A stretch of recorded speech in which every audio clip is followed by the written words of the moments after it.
Il faut savoir que dans la majorité des cas, l'islam évoque constamment le juste milieu, la voie de la modération. Et la plaisanterie ne déroge pas à la règle.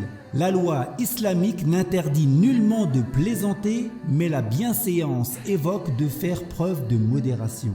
Sans lui consacrer une journée particulière, la plaisanterie est donc permise et peut même être louable avec de bonnes intentions, comme lorsqu'on plaisante pour égayer l'environnement avec sa famille, ses amis ou ses invités, ou même lors d'un prêche afin d'y maintenir une bonne ambiance ou de le stimuler.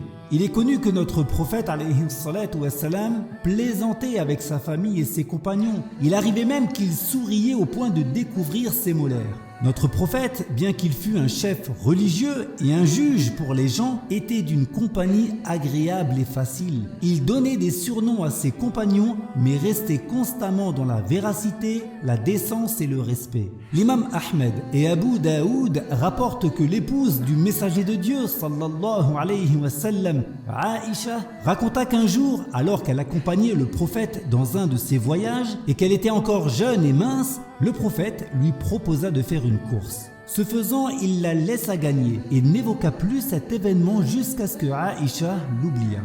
Des années plus tard, lors d'un autre voyage avec le prophète, celui-ci lui proposa à nouveau une course alors que, selon ses dires, elle avait pris du poids. Cette fois, le prophète gagna et en riant lui rappela leur première course en disant « celle-ci contre celle-là ».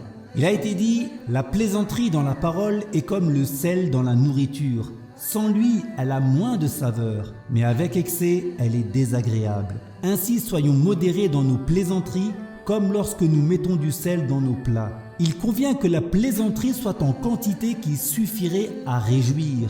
Il a été dit « trop rire durcit le cœur, trop plaisanter diminue la valeur ». C'est-à-dire fait perdre la prestance et l'estime des gens. En effet, si un professeur plaisante trop avec ses élèves ou si des parents font trop de blagues à leurs enfants, il pourrait perdre en crédibilité et les élèves ou les enfants pourraient abuser de la situation en allant trop loin.